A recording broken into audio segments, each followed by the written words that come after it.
नमस्कार मित्रांनो, आज आपण मॅथमॅटिक्सचा एक नवीन चॅप्टर सुरू करणार आहोत, ज्याचं नाव आहे डिफरन्शिएशन पार्ट 2. क्लास 12चा मॅथमॅटिक्स पार्ट 2 मधला हा चॅप्टर आहे. इम्पॉर्टंट चॅप्टर आहे, मोठा चॅप्टर, जास्त वेटेजचा चॅप्टर आहे.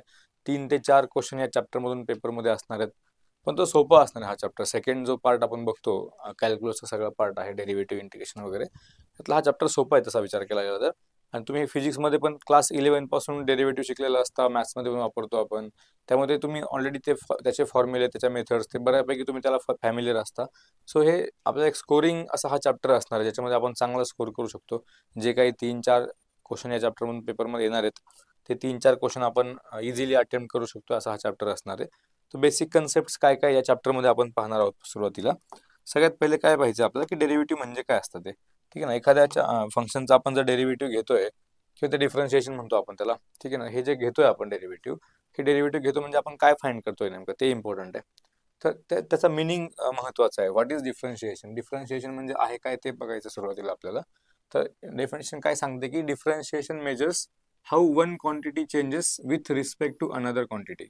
एक क्वांटिटी काय रेटने चेंज होईल with respect to another quantity. For example, समजा तुम्ही आता व्हेलॉसिटी एखादी फाइंड करताय, एखाद्या ऑब्जेक्टची व्हेलॉसिटी. फिजिक्समध्ये गेलो आता थोडंसं आपण.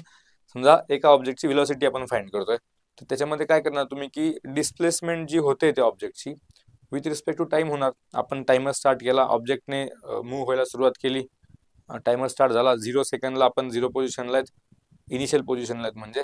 आणि काही ठराविक टाइम नंतर तो डिस्प्लेसमेंट चेंज होत जाते. 5 सेकंड नंतर कुठे पोहोचलो, 10 सेकंड नंतर कुठे पोहोचलो, म्हणजे विथ रिस्पेक्ट टू टाइम आपण ते डिस्प्लेसमेंट मधला चेंज काउंट करतोय. किती टाइम मध्ये आपण किती डिस्प्लेसमेंट केली आहे हे मेजर करतोय आपण, व्हेलॉसिटी मेजर करतोय. म्हणजे आपण काय केलं, की डिस्प्लेसमेंट मधला जो चेंज आहे तो with respect to time find केला आपण त्या केसमध्ये. ठीक आहे ना. सो ही जी डेफिनेशन सांगते, की डिफरन्शिएशन काय मेजर करणार आहे, तर one quantity, how one quantity changes with respect to another quantity. एका क्वांटिटीच्या रिस्पेक्टमध्ये सेकंड क्वांटिटी काय रेटने चेंज होते ते म्हणजे डिफरन्शिएशन असेल. ठीक आहे ना. तर हे डेरिव्हेटिव्हची डेफिनेशन झाली. It calculates the rate of change और slope of a function at any given point.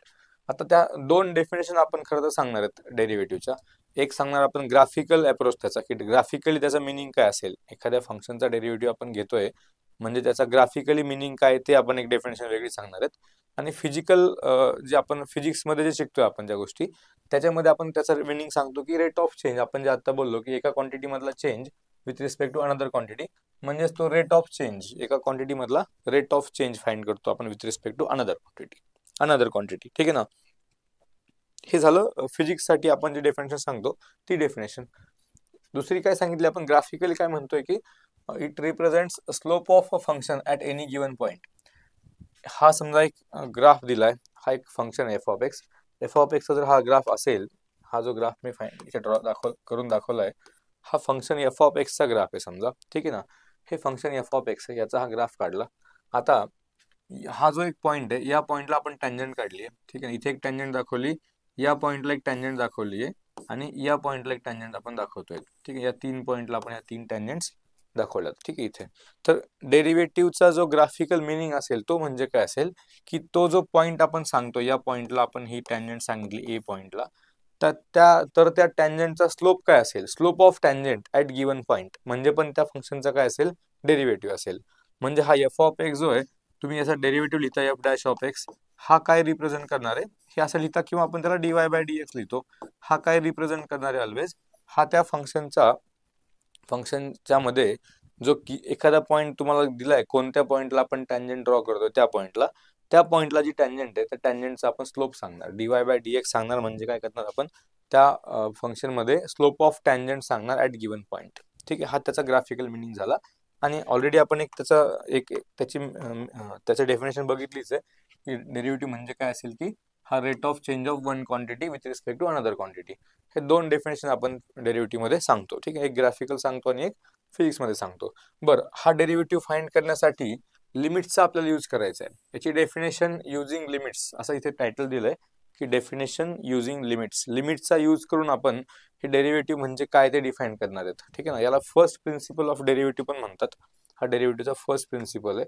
तर याच्यामध्ये काय सांगतो आपण, की एफ डॅश ऑफ एक्स म्हणजे काय. एफ डॅश ऑफ एक्स म्हणजे काय, तर एफ ऑफ एक्स हे जे फंक्शन आहे याच्यामध्ये आपण काय केलं ना, एक एच हा एक छोटासा नंबर घेतला, हा खूप छोटा नंबर आहे, व्हेरी स्मॉल, ठीक आहे ना, हा खूप छोटा नंबर असेल ज्याची व्हॅल्यू खूप छोटी असेल, व्हेरी स्मॉल असेल, आणि तो आपण त्याच्यामध्ये इन्क्रीमेंट सांगतोय त्या एक्स मध्ये. हा जो एक्स आपण इनपुट देणार एफ ऑफ एक्स मध्ये, हा एक्स जो इनपुट आहे त्याच्यामध्ये आपण एक छोटासा नंबर एच इन्क्रीमेंट सांगतोय की एच प्लस एक्स असेल ते, ठीक आहे ना.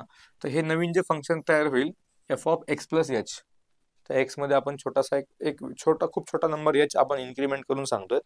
मग ते जे फंक्शन तयार होईल F of x plus H ला, ते function minus original function divided by तो एच, जो एच आपण छोटासा सांगितलाय, जो एच म्हणजे आपण खूप स्मॉल चेंज सांगितलाय, जो खूप छोटा नंबर आहे, तो डिव्हिजन मध्ये असेल. आणि हे जे असं तयार होईल याचं आपण लिमिट घ्यायचंय एच टेंड्स टू 0 ला, ठीक आहे ना. म्हणजे आता इथून पुढे काय सांगणार आपण, डेरिव्हेटिव्ह जो फाइंड करतो एफ डॅश ऑफ एक्स आपण, तो म्हणजेच काय, लिमिट आहे. त्या फंक्शनचं आपण लिमिट घेतोय एच टेंड्स टू 0 ला. पण ते फंक्शन काय पुढे आता की x plus H, F of x plus H minus F of x divided by H. हा जो लिमिट, हे जे लिमिटचं आन्सर असेल ते म्हणजेच काय असेल तर derivative of F of x function. जे एफ ऑफ एक्स फंक्शन आहे त्याचा डेरिव्हेटिव्ह घेऊ आपण, एफ डॅश ऑफ एक्स मिळणार. तो एफ डॅश ऑफ एक्स म्हणजेच काय तर हे लिमिट आहे, ठीक आहे ना, याला म्हणू आपण डेरिव्हेटिव्ह. मग आपण काय झालं की त्याचा ग्राफिकल मिनिंग काय तो बघितला. फिजिक्स मध्ये यूज करताना आपण त्याचा काय मिनिंग येणार ते पण आपण बघितलंय, की rate of change of one quantity with respect to another. आणि आता आपण बघतोय की लिमिटचा यूज करून आपण त्याला कसं डिफाईन करणार आहे. एखाद्या फंक्शनचा जर डेरिव्हेटिव्ह काढायचा असेल तुम्हाला, तर तो डेरिव्हेटिव्ह कसा फाइंड करणार आपण त्या फंक्शन मध्ये.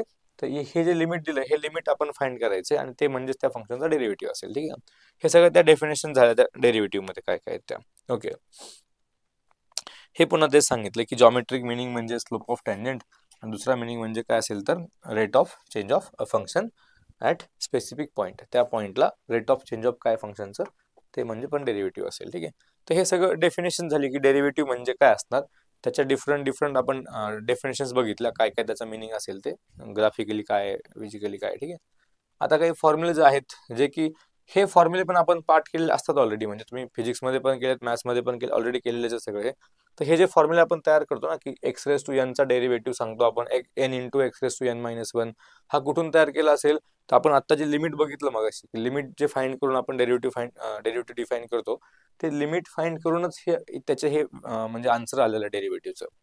एक्स रेस टू एनचा derivative n into x raise to n minus one हा कुठून आला तर ते लिमिट सॉल्व्ह करून आला, ठीक आहे ना. हे सगळे बेसिक फॉर्म्युलेज असतात जे की आपण ऑलरेडी केलेले आहेतच, किंवा तुम्ही नसतील पाठ तर तुम्ही अजून पण करा यांना, ठीक आहे ना. जे बेसिक ट्रिग्नोमेट्रिक फंक्शन जे काय आहेत, एक्सपोनेन्शियल फंक्शन आहे, लॉगरिथमिक फंक्शन आहे, हे तुम्हाला डेरिव्हेटिव्ह सगळ्यांचे आता ऑलरेडी माहिती असतातच, ठीक आहे. आपल्याला काय बघायचं की डिफरन्शिएशन करण्यासाठी काय काय रूल्स आहेत. फॉर्म्युले तुम्ही पाठ करायलाच, तुमचे असतील पण नसतील तर तुम्ही अजून पण करा, वेळ आहे आणखी सुद्धा. दुसरी गोष्ट इम्पॉर्टंट काय बघायची आहे की या डेरिव्हेटिव्ह घेताना काय काय रूल आपल्याला फॉलो करायचे. दुसरी गोष्ट की काय काय मेथड्स असतात डेरिव्हेटिव्ह घेण्याच्या, डिफरंट टाईपचे फंक्शन असतील त्यांच्यासाठी आपण काय काय टाईपने डेरिव्हेटिव्ह घेणार ते पण आपल्याला बघायचं, ठीक आहे ना. सगळ्यात पहिले आपण काय बघू की रूल्स ऑफ डिफरन्शिएशन, की डेरिव्हेटिव्ह घेण्यासाठी काय काय रूल यूज करणार आपण. सगळ्यात पहिला रूल काय की जर ऍडिशन असेल, ऍडिशन दोन फंक्शन मध्ये ऍडिशन, समचा रूल सांगितला इथे, ठीक आहे ना. म्हणजे आता आपल्याकडे दोन फंक्शन आहेत यू आणि व्ही, ऍडिशन मध्ये आहेत ते. तर ऍडिशन मध्ये दोन फंक्शन यू आणि व्ही असणार, त्यांचा डेरिव्हेटिव्ह तुम्हाला घ्यायचा आहे. म्हणजे derivative of you plus V घ्यायचं, तर आपण काय करतो डायरेक्ट सेपरेट यूचा डेरिव्हेटिव्ह सेपरेट घेतो प्लस व्हीचा डेरिव्हेटिव्ह सेपरेट घेतो, ठीक आहे ना. हे दोन डेरिव्हेटिव्ह आपण सेपरेट करणार. त्यानंतर डिफरन्सचा पण रूल आहे. डिफरन्सचा रूल म्हणजे काय की you into V, sorry u minus V असं फंक्शन आहे, यू मायनस व्ही, तिथे आपल्याला डेरिव्हेटिव्ह घ्यायचा आहे. तिथे पण आपण काय करणार, यूचा डेरिव्हेटिव्ह सेपरेट लिहिणार, व्हीचा डेरिव्हेटिव्ह सेपरेट लिहिणार. तर हे काय होईल, derivative of u minus derivative of V, ठीक आहे. ओके, ही पण गोष्ट झाली. त्यानंतर सगळ्यात इम्पॉर्टंट जो आता आपल्याकडे आहे तो म्हणजे प्रोडक्ट रूल. ऍडिशन सबट्रॅक्शनला खूप विशेष असं काही वेगळं नाही, फक्त सेपरेट डेरिव्हेटिव्ह घ्यायचा आहे, मध्ये प्लस तर प्लस, मायनस तर मायनस. मल्टिप्लिकेशनचा रूल इम्पॉर्टंट आहे, याला स्टार करून ठेवला मी. इम्पॉर्टंट काय की त्याच्यामध्ये काय होईल तो थोडासा वेगळा असणार ना. यू इंटू व्ही, दोन फंक्शनचं मल्टिप्लिकेशन तुमच्याकडे असेल आणि सांगितलं तुम्हाला डेरिव्हेटिव्ह घ्या विथ रिस्पेक्ट टू एक्स, तर आपण काय सांगतो हा रूल की जे फर्स्ट फंक्शन आहे ते सेम ठेवायचं, यू फंक्शनला आपण काहीच नाही करणार. इंटू आपण काय करायचं, सेकंड फंक्शनचा डेरिव्हेटिव्ह घ्यायचा आहे D V upon D x, नंतर प्लस करायचं पुन्हा. आता सेकंड फंक्शन सेम ठेवा, व्ही फंक्शन सेम ठेवा, आणि यू फंक्शनचा काय करायचं मग डेरिव्हेटिव्ह घ्यायचा. ठीक आहे, तर हे काय झालं डेरिव्हेटिव्हचा यू इंटू व्ही रूल झाला. ठीक आहे, हा झाला डेरिव्हेटिव्हसाठीचा यू व्ही रूल. ठीक आहे, u into d v by d x plus v into d u by d x. ठीक आहे ना, या टाईपमध्ये. तर हा थोडासा इम्पॉर्टंट आहे रूल आपल्यासाठी, कारण हे थोडं वेगळं आहे. ॲडिशन सबट्रॅक्शन नॉर्मल आहे सगळंच, इथे थोडंसं मल्टिप्लिकेशनला थोडंसं वेगळी मेथड असेल, त्यामुळे ती इम्पॉर्टंट आहे. ओके, त्यानंतर कॉन्स्टंट मल्टिप्लिकेशन रूल. याचं मिनिंग काय की समजा तुमचं एक फंक्शन आहे व्ही फंक्शन आहे, पण त्याला एक नंबर कॉन्स्टंट नंबर मल्टिप्लिकेशन मध्ये. एक एक्झाम्पल घेऊ आपण. समजा असं की तुम्हाला सांगितलं की 4 इंटू साइन एक्स असं फंक्शन आहे, याचा घ्या याचा डेरिव्हेटिव्ह घ्या म्हणून सांगितलं. तर आपण आता काय करणार, हा 4 म्हणजे एक स्केलर नंबर आहे कॉन्स्टंट नंबर मल्टिप्लिकेशन मध्ये. इथे पण तेच सांगितलंय, व्ही हा आपला फंक्शन आहे, त्याच्यासोबत के हा नंबर मल्टिप्लिकेशन मध्ये. के म्हणजे कॉन्स्टंट नंबर असेल तो स्केलर. तर आपण काय करायचं असतं, के ला बाहेर घ्यायचं त्या डेरिव्हेटिव्हच्या, त्याचं काही आतमध्ये काम नाही. जे व्ही फंक्शन आहे त्याचा फक्त डेरिव्हेटिव्ह मल्टिप्लाय झाला म्हणजे हे काय झालं k into d v by d x झालं. ठीक आहे ना, तो के तर कॉन्स्टंट जो असेल तो बाहेर राहील, आणि जे फंक्शन असेल आतमध्ये व्ही त्याचा आपण डेरिव्हेटिव्ह घ्यायचा. इथे पण एक्झाम्पल तेच करतोय आपण. हा 4 तर बाजूला होणार, राहिला फक्त साइन एक्स फंक्शन. त्याचा डेरिव्हेटिव्ह काय असतोय तर कॉस एक्स असतोय. म्हणजे 4 साइन एक्स हे जे फंक्शन असेल 4 टाइम्स साइन एक्स, याचा डेरिव्हेटिव्ह काय होईल तर 4 बाजूला राहिला साइन एक्सचा डेरिव्हेटिव्ह कॉस एक्स, तर ते काय होणार आहे 4 कॉस एक्स होणार आहे. ठीक आहे. जो आणखी एक इम्पॉर्टंट रूल आहे तो म्हणजे कोशंट रूल. जसं मल्टिप्लिकेशनचा आपण सांगितलं इम्पॉर्टंट असणार म्हणून, कारण तो थोडासा वेगळा आहे. नॉर्मल मल्टिप्लिकेशन आपण काय सेपरेट नाही करायचं, तसं ऍडिशन आपण सेपरेट करतोय, सबट्रॅक्शन सेपरेट करतोय, असं आपण तिथे सेपरेट नाही करणार, ती वेगळी मेथड आहे. तसं डिव्हिजनला पण सेपरेट होणार नाही आता डेरिव्हेटिव्ह, इथे पण वेगळी मेथड असणार आहे. ठीक आहे ना, तर ही मेथड काय आता की डेरिव्हेटिव्ह घ्या म्हणतील तुम्हाला D upon D x of you upon V. You upon V या फंक्शनचा डेरिव्हेटिव्ह आपल्याला घ्यायचा आहे. तर हे काय होणार आहे, व्ही फंक्शन सेम ठेवायचं आपल्याला. व्ही म्हणजे कुठला डिनॉमिनेटरचा फंक्शन आहे, हे लक्षात घ्या. थोडं सिक्वेन्स विसरायचं नाही आता. यू हा न्यूमरेटर आहे, व्ही हा डिनॉमिनेटर आहे. मग तुम्ही व्ही सेम ठेवताय म्हणजे डिनॉमिनेटरचं फंक्शन सेम ठेवताय. तुम्हाला व्ही सेम ठेवायचं आहे आणि न्यूमरेटरचा डेरिव्हेटिव्ह घ्यायचा आहे म्हणजे d u by d x करायचं तयार. ठीक आहे ना, पहिल्यांदा v into d u by d x minus, आता न्यूमरेटर सेम ठेवायचा, यू डेरिव्हेटिव्ह कोणाचा घ्यायचा आहे व्ही फंक्शनचा घ्यायचा आहे म्हणजे डिनॉमिनेटरचं फंक्शन घ्यायचं आहे. अपॉन मध्ये काय असेल तर जो डिनॉमिनेटरला होता व्ही आपला त्याचा स्क्वेअर असेल खाली. हा रूल कोणासाठी आहे, हा रूल आहे डिव्हिजन साठी. यू अपॉन व्ही या टाइप मध्ये जर फंक्शन तयार असेल rational function, you upon division वाला फंक्शन आपल्याकडे आहे म्हणजे, तर आपण काय करायचं यू अपॉन व्ही हा रूल यूज करायचा, कोशंट रूल. ठीक आहे ना, तर आपण त्याच्यामध्ये काय करतो, व्ही फंक्शन सेम ठेवतोय यूचा derivative minus u function same ठेवतोय व्हीचा डेरिव्हेटिव्ह अपॉन व्हीचा स्क्वेअर. इथे मध्ये मायनस साईन असणार आहे, मल्टिप्लिकेशन मध्ये प्लस साईन असतं, इथे मायनस साईन आहे. ठीक आहे ना, अपॉन मध्ये इम्पॉर्टंट आहे, अपॉन मध्ये काय असेल, हा जो व्ही फंक्शन असेल त्याचा स्क्वेअर असेल डिव्हिजन मध्ये. ठीक आहे, तर हा झाला कोशंट रूल. मल्टिप्लिकेशन रूल थोडासा वेगळा इम्पॉर्टंट आहे, त्याच्यामुळे हा पण थोडा वेगळा आहे, तो इम्पॉर्टंट आहे आपल्यासाठी. ठीक आहे, चलो ओके. आता काय करायचं, हे झालं काही रूल्स, काय काय रूल आपल्याला फॉलो करायचे डेरिव्हेटिव्ह घेताना. त्याच्या आता मेथड्स आपण बघणार, मेथड्स ऑफ डिफरन्शिएशन एमओडी म्हणतो आपण त्याला, मेथड्स ऑफ डिफरन्शिएशन. ठीक आहे ना, डेरिव्हेटिव्ह. तर हे पहिली जी मेथड आहे ती म्हणजे कंपोजिट फंक्शन साठी. तर हे तुम्हाला बऱ्यापैकी माहितच आहे आता, फक्त याच्यामध्ये जास्त नवीन काही राहिलं नाही पहिल्यापासून. ऑलरेडी आपण डेरिव्हेटिव्ह चॅप्टर खूप वेळा शिकलेलो असतो, फिजिक्समध्ये आपण ते सगळं केलेलं आहे, मॅथ्समध्ये 11th ला पण केलेलं असतं, 12th मध्ये इतका मोठा चॅप्टर आपण शिकलो डेरिव्हेटिव्ह, त्यामुळे हे बेसिक तुम्हाला बऱ्यापैकी माहितच आहे. कंपोजिट फंक्शन मध्ये काय असणार की त्याचं डेरिव्हेटिव्ह घेण्यासाठी आपण चेन रूल सांगतो, चेन रूल, बरोबर ना. चेन रूल मध्ये काय असतं, एक एक्झाम्पल घेऊन करू आपण. इथे हे समजा एक्झाम्पल दिलंय y equals to 3x plus 2 bracket square. याचा डेरिव्हेटिव्ह घ्यायचा म्हणजे काय होणार आहे ना की हा एक फंक्शन आहे आतमध्ये आणि त्याचा तो स्क्वेअर आहे. तर याचा डेरिव्हेटिव्ह घेताना आपण काय करणार आहे, dy बाय dx घेताना आधी जे फंक्शन बाहेर आहे, बाहेर फंक्शन कुठलं फंक्शन आहे, पॉवरवाला फंक्शन आहे, पॉवरवाला फंक्शन आहे. ठीक आहे ना, म्हणजे एक्स रेस टू एन हा फॉर्मॅट आहे. एक्स रेस टू एनचा डेरिव्हेटिव्ह काय असतोय, n into x raise to n minus 1. या फॉर्मॅटनेच पहिले आपण डेरिव्हेटिव्ह घेणार या फंक्शनचा, कारण हा पॉवरवाला फंक्शन आहे, स्क्वेअर आहे वरती, म्हणजे तो पॉवर पुढे घ्यायचा आणि एकने पॉवर कमी करायची. तर जे काही फंक्शन असेल त्याच्यामध्ये तो पॉवर जो 2 आहे इकडे, तो 2 पुढे गेला, फंक्शन जागेवर राहिलं 3x प्लस 2 नावाचं, आणि पॉवर एकने कमी झाली. ठीक आहे ना, हे आपण काय केलं म्हणजे बाहेर आपलं एक्सपोनेन्शियल ते पॉवरवालं फंक्शन आहे, सॉरी पॉवरवाला फंक्शन असल्यामुळे आपण ते पॉवरचा जो डेरिव्हेटिव्ह आहे आपल्याकडे त्याचा आपण रूल यूज केला, ते केलं आपण. ठीक आहे, आता हे झाल्यानंतर इंटू करायचं असतं मल्टिप्लिकेशन, कारण हे जे फंक्शन आहे ते काय एक्स नव्हतं ना, एक्स असेल तर फक्त एवढंच बनणार आहे n into x raise to n minus one. पण हे आतमध्ये जे फंक्शन आहे ते काय एक्स नाहीये, ते 3x+2 आहे. मग हे जे आतमध्ये वेगळं फंक्शन होतं याचा डेरिव्हेटिव्ह आणखी पुढे मल्टिप्लाय करायचा असतो, हे तुम्हाला माहिती पण आहे म्हणजे आता. तर 3x+2 चा डेरिव्हेटिव्ह काय होणार आहे, 3 होणार आहे. म्हणजे फायनल याचा आन्सर काय झालं, 3 इंटू 2 6, 6 इंटू 3x+2, हे काय झाला dy/dx. आणखी एक्झाम्पल घेऊ आपण एक, की समजा असं फंक्शन तुम्हाला दिलं मी y equals to log of sine x. ठीक आहे ना, आता म्हटलो dy/dx फाइंड करा. तर आपण काय करायचंय, इथे एकदा इथे पण बघून घ्या, हा जो आपण इथे लिहिलाय फॉर्म्युला, हा फॉर्म्युला एकदा बघून घेऊ आपण, याचा मिनिंग काय आहे तो. इथे काय सांगितलंय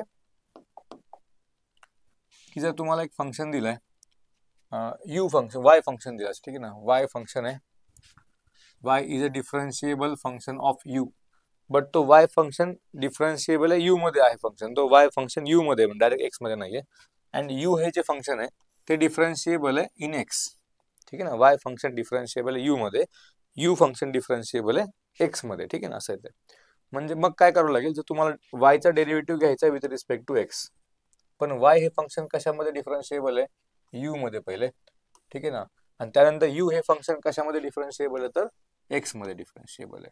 पण आपल्याला काय करायचं, आपल्याला वायचा डेरिव्हेटिव्ह घ्यायचा विथ रिस्पेक्ट टू एक्स. मग तुम्हाला काय करावं लागेल, सगळ्यात आधी या वायचा डेरिव्हेटिव्ह घ्यावा लागेल विथ रिस्पेक्ट टू यू, आणि त्यानंतर त्या यूचा डेरिव्हेटिव्ह घ्यावा लागेल विथ रिस्पेक्ट टू एक्स.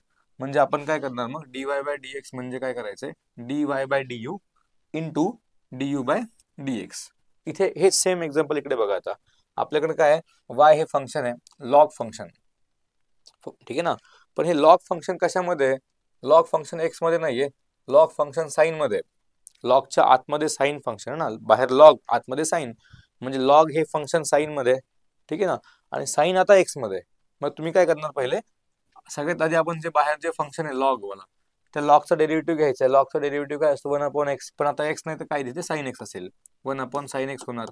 ठीक आहे ना, आणि इंटू काय करायचं आता, ते जे यू फंक्शन होतं त्या यूचा derivative with respect to x.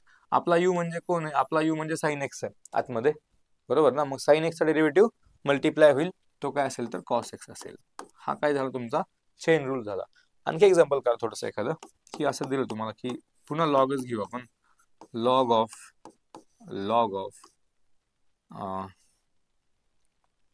काही पण घेऊ शकता आतमध्ये, समजा x³ घेतला आतमध्ये मी. ठीक आहे, असं केलं. आता लॉग ऑफ x³. आता काय झालं, हे कंपोजिट फंक्शन आहे, 3 फंक्शन एकमेकाच्या आतमध्ये आहेत. या बाहेरच्या लॉगच्या आतमध्ये आणखी एक लॉग, त्याच्या आतमध्ये x³ पुन्हा, म्हणजे 3 फंक्शन आहेत एकानंतर एक असे आतमध्ये. तर डेरिव्हेटिव्ह घेताना तुम्हाला काय करावं लागेल, सगळ्यात आधी जे बाहेर फंक्शन आहे त्याचा डेरिव्हेटिव्ह, बाहेर लॉग आहे, या बाहेरच्या लॉग साठी काय होईल, या लॉगच्या आतमध्ये जे काही असेल ते जाईल 1/, मध्ये डिव्हिजन मध्ये जाईल, म्हणजेच 1/log ऑफ x³ तयार झाला तो. ठीक आहे ना, आता इंटू त्या या लॉगच्या आतमध्ये जो लॉग आहे सेकंड लॉग, म्हणजे त्या लॉग साठी काय होईल, पुन्हा एकदा 1/, या सेकंड लॉग साठी बोलतोय आपण, सेकंड लॉगच्या आतमध्ये कोण x³ आहे ना, तर 1/, काय झाला तो x³ झाला. आता हे दुसरं फंक्शन झालं, त्याच्या आतमध्ये आणखी एक तिसरं फंक्शन आहे x³. आता इंटू काय करावं लागेल, त्या x³ चा डेरिव्हेटिव्ह. सगळ्यात आधी बाहेरच्या लॉगचा डेरिव्हेटिव्ह घेतला, इंटू त्या आतल्या लॉगचा डेरिव्हेटिव्ह, इंटू त्याच्या पुन्हा आतल्या लॉगचा डेरिव्हेटिव्ह, म्हणजे हे काय होणार आहे 3x² होणार आहे. तर फायनल आन्सर तुमचं काय होईल, x² इथून कॅन्सल होतील, इथे एक x राहील एकटाच, म्हणजे 3 बाकी आहे, एक x बाकी, आणि हे जे काय आहे ते आहेच ते log of x, 1/log of x³. म्हणजे फायनल आन्सर काय झालं, हे सगळं त्याचं फायनल आन्सर झालं. याला आपण चेन रूल बोलतो.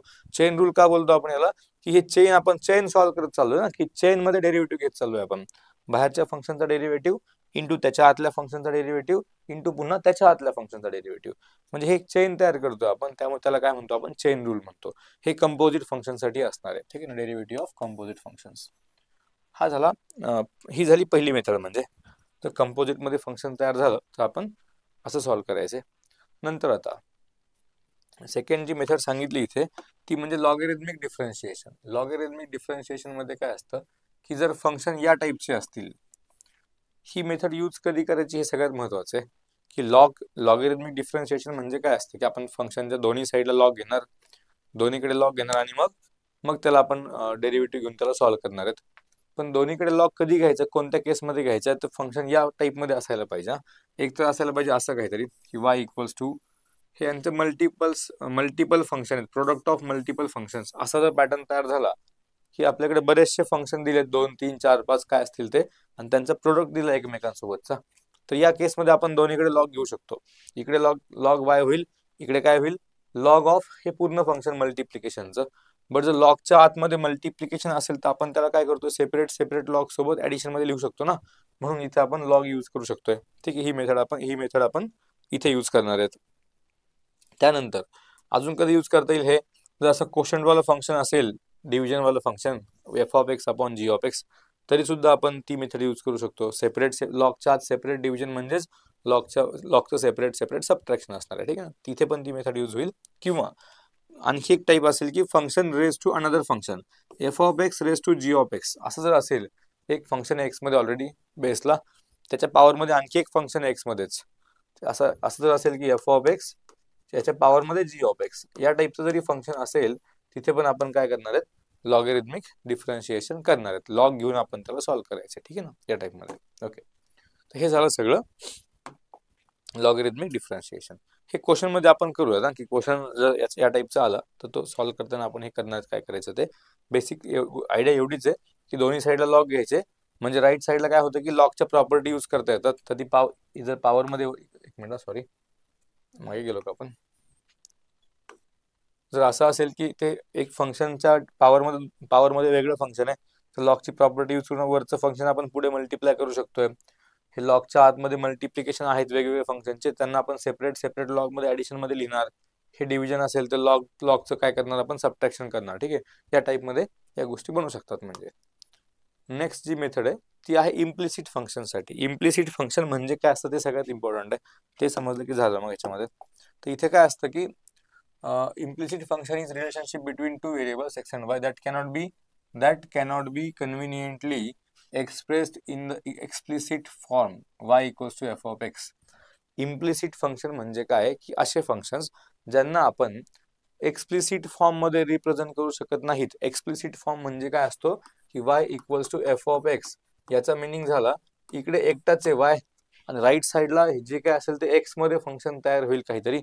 आपण जे फंक्शन लिहितो असं y equal to sine x, दुसरं फंक्शन लिहिलं y equals to x cube plus 2, तिसरं फंक्शन लिहिलं y equals to x minus 1 upon 3. हे जे काही फंक्शन्स आहेत यांना आपण काय म्हणतो, हे एक्सप्लिसिट फंक्शन्स आहेत.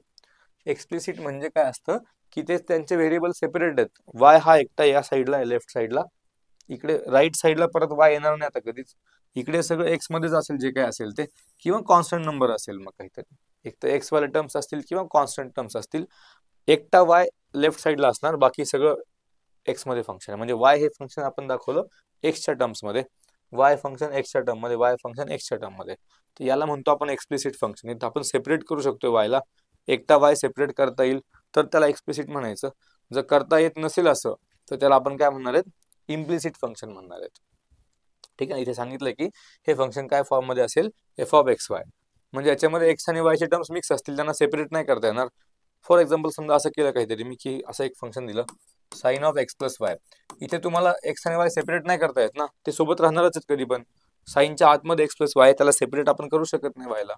ठीक आहे ना, कळतंय. म्हणजे या टाईपचं जर काही तयार झालं त्याच्यामध्ये आपण वायला सेपरेट नाही करू शकत आहेत, त्याला आपण एक्सप्लिसिट फॉर्म मध्ये रिप्रेझेंट नाही करतायत त्याला, म्हणजे त्यांना आपण काय म्हणतो तर इम्प्लिसिट फंक्शन म्हणतो. जे एक्सप्लिसिट नाही आहेत ते काय आहेत, इम्प्लिसिट फंक्शन्स आहेत. इम्प्लिसिट फंक्शनचा डेरिव्हेटिव्ह घेण्यासाठी काय करायचं, तर आपण डायरेक्ट डेरिव्हेटिव्ह घेणार. तिथे काय दोन्ही साईडला जे काही असेल त्या दोन्ही साईडला आपण डायरेक्ट डेरिव्हेटिव्ह घ्यायचा आहे, आणि जे काही dy बाय dx चे टर्म्स तयार होतील त्यांना आपण काय करायचं, कॉमन घ्यायचंय. त्या साईडला एका साईडला सगळे dy बाय dx चे टर्म्स एकत्र करायचे, त्यांच्यामधून dy बाय dx कॉमन घ्यायचा, बाकी सगळं शिफ्ट करून जे मिळेल ते काय असेल, तुमचा डेरिव्हेटिव्ह असेल. ठीक आहे, याची अजून एक मेथड असते. जर असं फंक्शन असेल तुमच्याकडे f of x y equals to 0, तर हे सॉरी इम्प्लिसिट फंक्शन मध्ये आपण डेरिव्हेटिव्ह कसा घेणार आहेत, तर आपण काय करतो, पहिल्यांदा पार्शियल डेरिव्हेटिव्ह घेतो विथ रिस्पेक्ट टू वाय, त्या फंक्शनचा पार्शियल डेरिव्हेटिव्ह घेतो आपण त्या फंक्शनचा विथ रिस्पेक्ट टू एक्स. ते जे फंक्शन आहे एफ, त्याचा आपण with respect to x derivative घेतो, पार्शियल डेरिव्हेटिव्ह. तिथे विथ रिस्पेक्ट टू एक्स घ्यायचं, वायला कॉन्स्टंट ठेवायचं, ठीक आहे ना. आणि आपण मध्ये काय करायचं असतं, त्या फंक्शनचा derivative with respect to y, partial derivative म्हणतात त्याला, की एक्स सोबत जर डेरिव्हेटिव्ह घ्यायचा असेल तर वाय हा कॉन्स्टंट समजायचा आहे, आणि त्यानंतर डिव्हिजन मध्ये काय करायचं मग, वाय सोबत डेरिव्हेटिव्ह घ्यायचा असेल तर एक्स तुम्हाला कॉन्स्टंट समजायचा आहे, ठीक आहे. असं करून पण आपण इम्प्लिसिट फंक्शन मध्ये डेरिव्हेटिव्ह फाइंड करतो, ठीक आहे ना. ते आपण क्वेश्चन सॉल्व्ह करताना बघून घेऊयात. तुम्ही आत्ता काय करायचं, आपल्याला फक्त समजून एवढंच घ्यायचं की काय टाईप असेल तर आपण काय करणार आहेत, ठीक आहे ना. मग ते कसं अप्लाय करणार आहे ते आपण क्वेश्चन मध्ये पाहणार, ठीक आहे. ओके, नंतर डेरिव्हेटिव्ह ऑफ इनव्हर्स फंक्शन, ठीक आहे, हे पण सिंपल आहे. तुम्हाला इनव्हर्स फंक्शनचा डेरिव्हेटिव्ह जर पाहिजे असेल तर हा जो dx अपॉन dy आहे हा त्या इनव्हर्स फंक्शनचा डेरिव्हेटिव्ह झाला. आपल्याकडे फंक्शन असं असेल ना, y म्हणजे f ऑफ x, याचा आपण डेरिव्हेटिव्ह सांगतो dy बाय dx, हा तर त्या y फंक्शनचा डेरिव्हेटिव्ह झाला dy बाय dx. जर त्या y फंक्शनचा इनव्हर्स तयार केला आणि त्या इनव्हर्सचा डेरिव्हेटिव्ह विचारला तुम्हाला मी, इनव्हर्सचा डेरिव्हेटिव्ह काय असेल, तर तो इनव्हर्सचा या फंक्शनचा जर इनव्हर्स आपण तयार केला आणि या इनव्हर्सचा विचारला डेरिव्हेटिव्ह सांगा, तर मग आपण त्या केसमध्ये काय सांगणार आहेत, dx अपॉन dy सांगणार आहेत. जे ओरिजिनल फंक्शन y त्याचा डेरिव्हेटिव्ह म्हणजे dy बाय dx, आणि इनव्हर्सचा डेरिव्हेटिव्ह म्हणजे काय असेल, dx अपॉन dy असेल, ठीक आहे ना. मग हा dx अपॉन dy कसा फाइंड करायचा, तर याला आपण असं लिहिणार 1 अपॉन dy बाय dx, हा त्याचा थेरम आहे, ठीक आहे. बोर्डच्या एक्झामसाठी तुम्ही याचं प्रूफ पण केलं असेल कदाचित, की dx अपॉन dy म्हणजे काय असेल तर 1 upon dy by 1 upon dy by dx असेल, ठीक आहे ना. हा त्याचा तो फॉर्म्युला असेल इनव्हर्स फंक्शनचा डेरिव्हेटिव्ह काढण्यासाठी.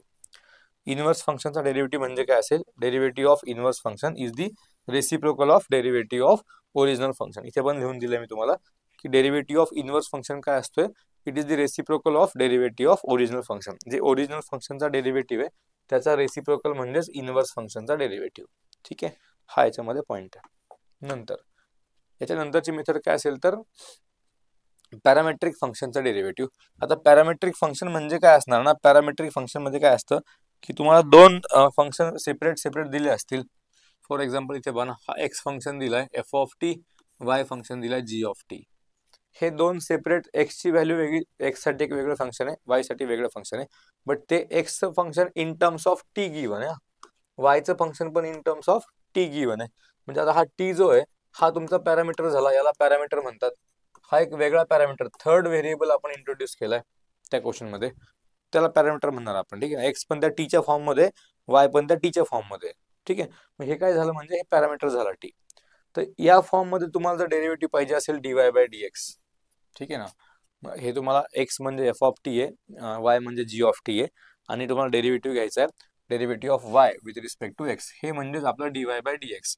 जर dy बाय dx पाहिजे असेल तर आपण याच्यामध्ये काय करतो, dy बाय dx फाइंड करण्यासाठी आता आपण वायचा derivative direct with respect to x नाही घेऊ शकत ना, कारण वाय फंक्शन आपलं टीच्या फॉर्म मध्ये असणार आहे, एक्स मध्ये नाही येते, कळलं ना, एक्स मध्ये नाहीये. मग with respect to x derivative घेऊ शकत नाही आपण, कारण तिथे व्हेरिएबल टी आहे आतमध्ये, ठीक आहे. मग असं असल्यामुळे काय करायचं की आपण काय करणार, त्या वायचा डेरिव्हेटिव्ह आपण घेणार, मात्र तो विथ रिस्पेक्ट टू टीच घेणार, कारण तो पॅरामीटर टी आहे आपल्याकडे. तर dy बाय dt फाइंड करणार आपण, म्हणजे वायचा derivative with respect to t find केला. त्यानंतर एक्सचा पण डेरिव्हेटिव्ह आपण घेणार विथ रिस्पेक्ट टू टी, ते म्हणजे काय होईल dx अपॉन dt, आणि आपण काय करायचं याला एकमेकांसोबत डिवाइड करायचं. सॉरी इथे लिहिताना चुकवलं मी, इथे काय असेल dx असेल ना, dx अपॉन dt. तर dy बाय dx हे जर तुम्हाला फाइंड करायचं असेल पॅरामेट्रिक फंक्शनच्या टाईपमध्ये, पॅरामेट्रिक फंक्शन म्हणजे काय असेल, एक्स हा एक व्हेरिएबल तुम्हाला टीच्या टर्म्स मध्ये गिवन आहे फंक्शन, वाय फंक्शन पण तुम्हाला एक सेपरेट टीच्या टर्म्स मध्ये गिवन आहे, त्या टीला आपण पॅरामीटर म्हणतोय. तर त्याचा डेरिव्हेटिव्ह काढण्यासाठी काय करायचंय, dy by dt divided by dx by dt, ठीक आहे. तर हे झालं त्याचा हा फॉर्म्युला म्हणजे थोडक्यात असं या टाइप मध्ये आपण फाइंड करणार आहेत, ठीक आहे. चलो, तर हे पॅरामेट्रिक फंक्शन साठी झालं. आणखी एक गोष्ट राहिली आता, ती म्हणजे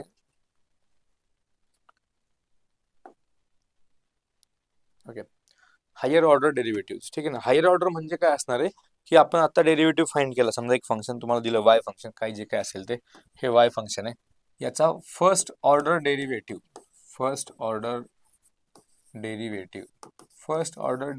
म्हणजे काय, dy बाय dx. आपण जो डेरिव्हेटिव्ह घेतो पहिल्यांदा तो म्हणजे फर्स्ट ऑर्डरचा डेरिव्हेटिव्ह आहे, ठीक आहे ना. सेकंड ऑर्डर डेरिव्हेटिव्ह म्हणजे काय असेल, मग सेकंड ऑर्डर डेरिव्हेटिव्ह म्हणजे काय असेल, तर हे जे डेरिव्हेटिव्ह आपण ऑलरेडी घेतलं आता dy बाय dx, या dy बाय dx चा पुन्हा डेरिव्हेटिव्ह आपण घेणार, त्याला आपण सेकंड ऑर्डर म्हणणार, त्याला असं लिहायचं d2y बाय dx2, ठीक आहे ना. असं आपण आणखी थर्ड टाइम घेतलं तर आपण थर्ड ऑर्डर डेरिव्हेटिव्ह म्हणणार, फोर्थ टाइम घेतलं तर त्याला फोर्थ ऑर्डर डेरिव्हेटिव्ह म्हणणार. असे आपण डेरिव्हेटिव्ह घेत गेलो आणि nth ऑर्डरचा डेरिव्हेटिव्ह काय असेल तर त्याचा काय असेल, nth order derivative dny upon dxn, ठीक आहे ना, म्हणजे nth ऑर्डरचा डेरिव्हेटिव्ह. थोडक्यात काय करतो आपण की हायर ऑर्डर सांगतो कशा फाइंड करायच्या त्या. फर्स्ट ऑर्डरचा आपण ऑलरेडी फाइंड करतोच dy बाय dx. आपल्या सिलेबसमध्ये आता हायर ऑर्डर येत नाही. हायर ऑर्डर म्हणजे nth ऑर्डरचा वगैरे काही विचारत नाही जातं सिलेबसला आपल्या. आपण काय करतो आता मागच्या काही वर्षांपासून सिलेबसमध्ये फक्त सेकंड ऑर्डर डेरिव्हेटिव्ह पर्यंतचेच क्वेश्चन आपल्याला एक्झाम मध्ये पाहायला मिळालेत. जे आधी nth ऑर्डर आपण फाइंड करायचो त्याचे क्वेश्चन आता एक्झाम मध्ये येत नाहीत, ठीक आहे ना. सो इथपर्यंत आपल्याला आता पोहोचायची गरज नाही पडणार. जनरली आपल्याला काय करायचं, सेकंड ऑर्डर डेरिव्हेटिव्ह पर्यंतच आपल्याला त्याची गरज पडेल, ठीक आहे. त्याचं एक्झाम्पल म्हणून एक एक्झाम्पल घेतो फक्त मी छोटंसं. समजा एखादं तुम्हाला फंक्शन दिलं वाय फंक्शन, वाय फंक्शन समजा साइन एक्स आहे, तर याचा फर्स्ट ऑर्डर डेरिव्हेटिव्ह म्हणजे वाय डॅश म्हणजे dy बाय dx असतं ते. तर फर्स्ट ऑर्डर डेरिव्हेटिव्ह घेतला साइनचा, काय झाला तो झाला कॉस एक्स. आता सेकंड ऑर्डर डेरिव्हेटिव्ह घ्यायचा आहे, म्हणजे हे जे तुम्ही वाय डॅश तयार केलं ना कॉस एक्स, याचाच पुन्हा तुम्हाला डेरिव्हेटिव्ह सेकंड टाइम घ्यावा लागेल. आता ओरिजिनल फंक्शनचा काही संबंध राहिला नाही. आता सेकंड ऑर्डर घेताना या ओरिजिनल फंक्शनचा काही संबंध नाही राहिला आता, कारण त्या फंक्शनचा डेरिव्हेटिव्ह आपण ऑलरेडी घेतला, हा आला तो first order derivative Y dash cos x आलाय. आता सेकंड ऑर्डर डेरिव्हेटिव्ह घ्यायचा म्हणजे हा जो फर्स्ट ऑर्डर डेरिव्हेटिव्ह आपण फाइंड केलाय, या फर्स्ट ऑर्डर डेरिव्हेटिव्हचाच पुन्हा डेरिव्हेटिव्ह घ्यायचा. पुन्हा आता ओरिजिनल फंक्शनकडे नाही जायचं आपल्याला, ओरिजिनल फंक्शनचं काम संपलं पहिल्या डेरिव्हेटिव्ह साठी. आता सेकंड डेरिव्हेटिव्ह साठी या कॉसचा डेरिव्हेटिव्ह घेणार आपण. कॉसचा डेरिव्हेटिव्ह काय असतोय, मायनस साइन एक्स असतोय. कोणी जर म्हटलं थर्ड ऑर्डर पण काढा, तर मग काय होईल, आता हा जो साइन एक्स आलाय मायनस साइन एक्स, याचाच आपण डेरिव्हेटिव्ह घेणार थर्ड ऑर्डर साठी. तर तो मायनस साइन आणि हा साइनचा डेरिव्हेटिव्ह काय असतोय तर कॉस एक्स असतोय. या टाइप मध्ये आपण पुढे पुढे डेरिव्हेटिव्ह घेत राहू शकतो. जितक्या ऑर्डरचं पाहिजे आपल्याला त्या ऑर्डर पर्यंत आपण जात राहणार पुढे पुढे जाऊन. पण जो फर्स्ट ओरिजिनल जो फंक्शन दिलाय त्याचा डेरिव्हेटिव्ह घेतला फर्स्ट ऑर्डर मध्ये, त्याचं काम संपलं. मग सेकंड ऑर्डर डेरिव्हेटिव्ह काढताना जो फर्स्ट ऑर्डर डेरिव्हेटिव्ह मध्ये जे फंक्शन तयार झालेलं आहे त्याच फंक्शनचा आपण सेकंड टाइम डेरिव्हेटिव्ह घेणार आहेत. थर्ड ऑर्डर करायचं असेल तर काय करणार आपण, त्या सेकंड ऑर्डर मध्ये जो फंक्शन तयार झाला त्याचाच आपण थर्ड टाइम डेरिव्हेटिव्ह घेणार आहेत. तो third order function third order derivative बनणार म्हणजे, ठीक आहे. तर ही मेथड आहे आपल्याकडे सॉल्व्ह करण्याची त्याला. ओके, इथे काय काय सांगितलंय, सेकंड ऑर्डर डेरिव्हेटिव्हला आपण काय करणार आहेत, एफ d2y बाय dx2 लिहिणार आहेत किंवा F double dash of x, ठीक आहे ना. हे डेरिव्हेटिव्हला आपण dy बाय dx लिहितो, किंवा तुम्ही त्याला y डॅश पण लिहा, किंवा तुम्ही त्याला एफ डॅश ऑफ एक्स लिहा. हे झाले सगळे फर्स्ट ऑर्डर डेरिव्हेटिव्ह, हे एकच आहे सगळं. सेकंड ऑर्डर मध्ये आपण काय करायचं, d2y बाय dx2 लिहायचं याला, किंवा y डबल डॅश लिहायचा, किंवा F double dash of x लिहायचा. हे सगळं एकच आहे, म्हणजे सेकंड ऑर्डर डेरिव्हेटिव्ह झाला. सगळ्यांचा मिनिंग सेमच असणार त्या. इथे काय सांगितलंय की second order derivative measures how the rate of change of itself, how the rate of change itself changes with respect to the variable. आता काय सांगणार आहे की जो फर्स्ट डेरिव्हेटिव्ह आपण घेतलेला असतो ना, तो फर्स्ट डेरिव्हेटिव्ह म्हणजे काय असतं, रेट ऑफ चेंज. एक क्वांटिटीचा rate of change with respect to second quantity. मग हा जो रेट चेंज आहे, हा जो रेट ऑफ चेंज आपण पहिल्या डेरिव्हेटिव्ह मध्ये फाइंड केलेला आहे, तो रेट ऑफ चेंज कसा चेंज करेल विथ रिस्पेक्ट टू व्हेरिएबल, जो व्हेरिएबल त्याच्यामध्ये आहे, कळते ना. हा जो रेट आपण सांगणार आहेत ना, काय समजा आपण सांगितलं की बाबा व्हेलॉसिटी काढली, व्हेलॉसिटी काढली म्हणजे काय केलंय, डिस्प्लेसमेंटचा आपण रेट ऑफ चेंज सांगितला विथ रिस्पेक्ट टू टाइम, म्हणजे मिळाली व्हेलॉसिटी.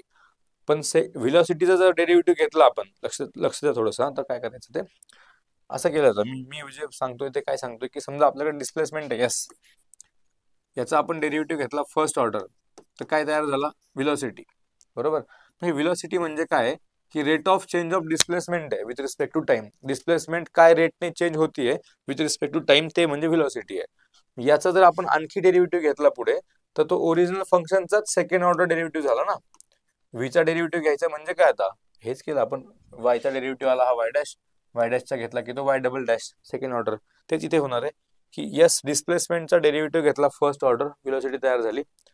व्हीचा सेकंड आणखी डेरिव्हेटिव्ह घेतला व्हीचा आपण विथ रिस्पेक्ट टू एक्स घेतला आपण, तो व्हीचा डेरिव्हेटिव्ह म्हणजे काय तयार झाला, आता ऍक्सलरेशन तयार झालं. पण हे म्हणजे सेकंड ऑर्डर झाला कोणासाठी, डिस्प्लेसमेंटचा सेकंड ऑर्डर डेरिव्हेटिव्ह म्हणजे ऍक्सलरेशन तयार झालं. बट ऍक्सलरेशन म्हणजे काय असतं, rate of change of velocity. जसं व्हेलॉसिटी म्हणजे rate of change of displacement, तसं ऍक्सलरेशन म्हणजे काय, rate of change of velocity.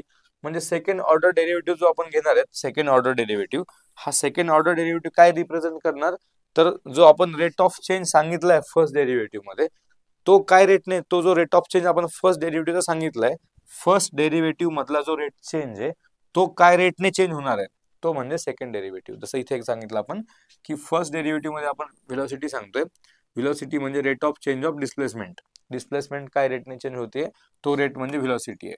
मग हा जो रेट आहे डिस्प्लेसमेंटचा चेंज होण्याचा रेट, तो काय रेटने चेंज होणार आहे, तो म्हणजे काय, तर आणखी सेकंड डेरिव्हेटिव्ह म्हणजे ऍक्सलरेशन. ठीक आहे ना, rate of change of velocity म्हणजेच ऍक्सलरेशन आहे.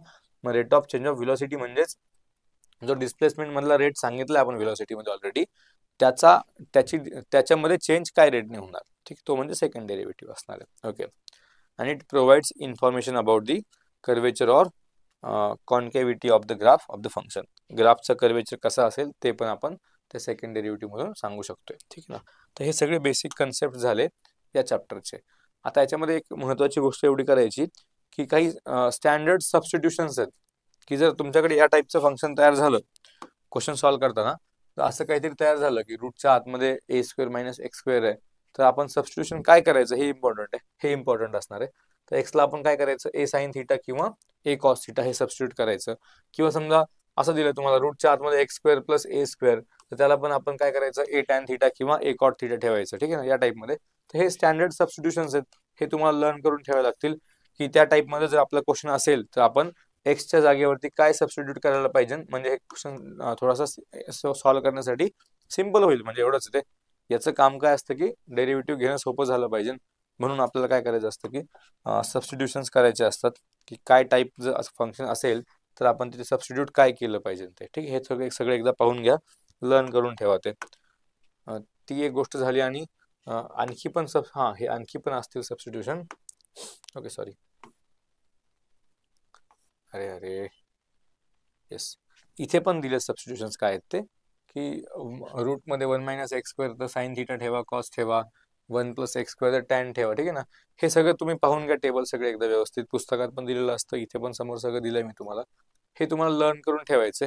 हे थोडे फॉर्म्युला लक्षात ठेवायचे, फॉर्म्युले, की इथे बघा ना, की तुमच्याकडे 1 मायनस एक्स स्क्वेअर जर रूटच्या आतमध्ये असेल तर इथे काय होईल, 1 मायनस साइन स्क्वेअर म्हणजे कॉस स्क्वेअर माहिती आहे आपल्याला, किंवा 1 minus cos square sine square माहिती आहे. त्यामुळे काय होईल की रूटच्या आतमध्ये 1 मायनस साइन स्क्वेअर, जर एक्सला आपण साइन थिटा ठेवला तर 1 मायनस साइन स्क्वेअर तो कॉस स्क्वेअर थिटा बनणार. रूटच्या आतमध्ये कॉस स्क्वेअर म्हणजे रूटच्या बाहेर कॉस थिटा झाला. म्हणजे काय कळलं नाही, तर काय होईल ते, आपण ते सबस्टिट्यूट का करतोय, की तिथून काहीतरी रिझल्ट तयार होतो आपल्याला, सोपा रिझल्ट. जर एक्सला आपण असं ठेवलं की एक्स म्हणजे साइन थिटा आहे, तर 1 मायनस साइन स्क्वेअर म्हणजे कॉस स्क्वेअर झाला, तर रूटच्या बाहेर तो काय मिळणार, सरळ सरळ कॉस थिटा मिळणार. थोडं सोपं होईल कॅल्क्युलेशन करण्यासाठी, पुढे डेरिव्हेटिव्ह घेण्यासाठी, म्हणून हे सगळं आपण केलेलं असतं. ठीक आहे ना, सो हे काही त्या डेरिव्हेटिव्हचे स्टँडर्ड फॉर्म्युले फिक्स आहेत, काही काही फॉर्म्युले ते आपल्याला पाठ करायचे. दुसरी गोष्ट, तुम्हाला रूल्स काय काय फॉलो करायचे ते लक्षात ठेवायचं डेरिव्हेटिव्ह मध्ये. तिसरी गोष्ट, हे जे मेथड्स आपण बघितल्या डेरिव्हेटिव्हच्या, काय काय कंपोजिटसाठी कसा डेरिव्हेटिव्ह घ्यायचा आहे, इन्व्हर्ससाठी काय असेल, लॉगॅरिथमिक डेरिव्हेटिव्ह काय असेल, ठीक आहे ना, किंवा पॅरामेट्रिक फंक्शन मध्ये काय असणार आहे, हे सगळे आपण मेथड्स बघितल्यात. आणि त्यानंतर काय करायचं की हायर ऑर्डर डेरिव्हेटिव्ह बघितले आपण, सेकंड ऑर्डर डेरिव्हेटिव्ह म्हणजे काय, तो कसं फाइंड करायचा. आणि हे काही स्टँडर्ड सबस्टिट्यूशन्स पाहिलेत, की काय काय टाईपचे फंक्शन आपल्या समोर आले क्वेश्चन मध्ये, तर आपण सबस्टिट्यूट त्याच्यामध्ये काय करू शकतो, म्हणजे रिझल्ट काय भेटेल त्यातून. ठीक आहे ना, हे सगळं तुम्हाला लर्न करायचंय. हे सगळं केल्यानंतर काय होईल की आपण जे क्वेश्चन्स जे आपण करणार आहोत इथून पुढे जाऊन, ते क्वेश्चन सॉल्व्ह करणं थोडंसं सोपं जाईल. म्हणजे ठीक आहे ना. ओके, तर थोडंसं रिवाइज करा. याच्यानंतरच्या पार्टमध्ये आपण काय करणार, डेरिव्हेटिव्हचे काही प्रिव्हियस इयरचे क्वेश्चन स्टार्ट करणार. ठीक, थँक्यू.